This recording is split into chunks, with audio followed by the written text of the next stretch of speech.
ये एक और बड़ी खबर है और ट्रंप सरकार ने अब कोर्ट में नए जब्ती वारंट दाखिल कर दिए हैं। वेनेजुएला पर प्रतिबंधों में और सख्ती के संकेत दे दिए हैं। वैश्विक तेल सप्लाई पर असर की भी आशंका है। फिलहाल ये प्लान क्या है, क्योंकि समुद्र में तेल युद्ध, ट्रंप के 7 प्रहार, जहां ट्रंप सरकार ने दर्जनों तेल टैंकर जब्त करने के लिए वारंट जारी किए हैं और उसी शैडो फ्लीट के जहाजों पर अब वैश्विक कार्रवाई की ये तैयारी मानी जा रही है। हालांकि वेनेजुएला की समुद्री घेरेबंदी से रूस को बड़ा आर्थिक झटका और जब्त जहाजों की नीलामी की भी तैयारी अमेरिका कर रहा है। रूसी झंडे वाले जहाजों की सुरक्षा गारंटी पूरी तरह से खत्म हुई और अमेरिकी नौसेना अब खुले समुद्र में रूसी टैंकर्स को रोकेगी। मनीष, इस पॉइंट पर एक क्विक रिस्पॉन्स जरूर लेंगे, क्योंकि अमेरिकी नौसेना जिस तरीके से रूसी टैंकर्स को टारगेट करते हुए, एक तस्वीर पहले भी कुछ दिनों पहले सामने आई थी जिसको लेकर हमने सवाल किया था। अब रूस और ईरान के सीक्रेट तेल व्यापार नेटवर्क को तोड़ने की कोशिश के तहत अमेरिका की अगर ये प्लानिंग एग्जीक्यूट होती है तो फिर हर फ्रंट पर रूस भी इनको रिएक्ट करते हुए जवाब देगा। देखिए, ये मामला थोड़ा सा अलग है। वो इसलिए क्योंकि आजकल क्या है ना कि ब्लैक मार्केट से तेल खरीदे जाते हैं, जहां जिन देशों पर प्रतिबंध होता है, फिर चाहे वो ईरान हो, वेनेजुएला हो, भारत में भी कंपनियां खरीदती रही है।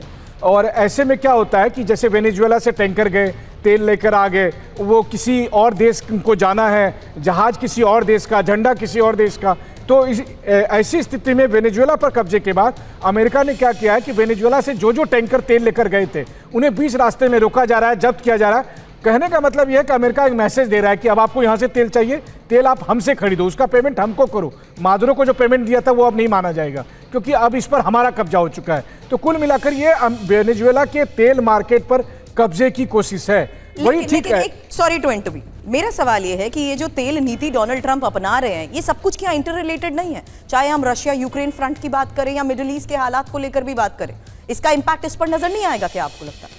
देखिए, घुमा फिरा कर देखा जाए तो इन सब की जड़ में है अमेरिकी सैंक्शन। आप सब पर सैंक्शन लगा कर रखेंगे तो मार्केट में तो तेल चाहिए, भारत को तेल चाहिए। अगर आप पूरी दुनिया में सैंक्शन लगा देंगे तो हम तो ब्लैक मार्केट में ही जाएंगे। यही थ्योरी, ये डिमांड एंड सप्लाई की बात है। ट्रंप इसको समझ के भी नासमझी के जैसा दिखा रहे हैं और सीधी सी बात है, इसमें अमेरिका के भी अगर कहें अंडर द टेबल उनका हिस्सा मिलता रहा है। अब बस उन्होंने ये कहा है कि अब अपना कट थोड़ा बढ़ा लिया है। आफ्टर ऑल डोनाल्ड ट्रंप और deal parallel to each other है। लेकिन इस बीच रूस के शैडो फ्लीट टैंकर ब्रिटेन में देखा गया है और जिस टैंकर को यूएस ने जब्त किया है वो ब्रिटेन में दिखा है और यूएस नौसेना कोस्ट गार्ड ने अब स्कॉटलैंड तक एस्कॉर्ट किया है। टैंकर को कहां ले जाया गया इसका खुलासा नहीं हुआ। रूस ने अमेरिका पर समुद्री लूट के आरोप लगाए। अब अमेरिका और चीन में बड़ी तकरार। बड़ी खबर है, चीन को लेकर डोनाल्ड ट्रंप ने कहा है जो टैरिफ विरोधी वो चीन समर्थक। चीन हमारा सबसे बड़ा टैक्स पेयर। फिलहाल डोनाल्ड ट्रंप ने क्या कहा आपको सुनाएंगे, लेकिन उससे पहले एक बात साफ है, डोनाल्ड ट्रंप का ये बयान और ये चीन को लेकर दिया गया बयान है जिसमें उन्होंने साफ कह दिया कि जो टैरिफ विरोधी वो चीन समर्थक। Tariff person is a pro-Chinese person. You know, China's one of our biggest taxpayers right now. फिलहाल चीन को लेकर नेटो चीफ मार्क रूटे का बयान, जहां ताइवान पर अकेले हमला नहीं करेगा चीन और रूस को नेटो के खिलाफ चीन भड़काएगा। खबर है यूरोप में चीन की बड़ी साजिश का दावा, जहां लंदन में चीनी दूतावास पर पर्दाफाश हुआ है। लंदन में चीनी दूतावास का ये सीक्रेट तहखाना, दूतावास में अंडरग्राउंड चैम्बर चीन बना रहा है। द टेलीग्राफ की इस रिपोर्ट में इसको लेकर क्या बड़े दावे किए गए, डिटेल इंफॉर्मेशन।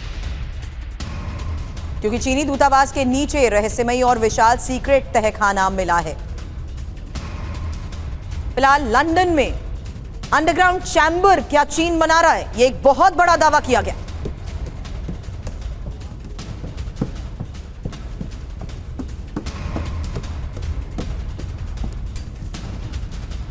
चीनी दूतावास के नीचे मिला है रहस्यमयी और विशाल सीक्रेट तहखाना।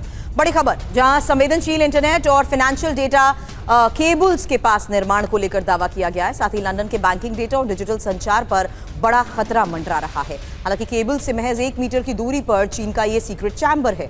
डेटा चोरी के लिए तहखाने में एडवांस कंप्यूटर होने की भी आशंका है। साथ ही एम्बेसी की आड़ में जासूसी करने का चीनी प्लान बेनकाब।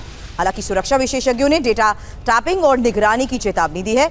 रॉयल मिंट साइट के नीचे 208 सीक्रेट कमरे बनाने की तैयारी बताई जा रही है।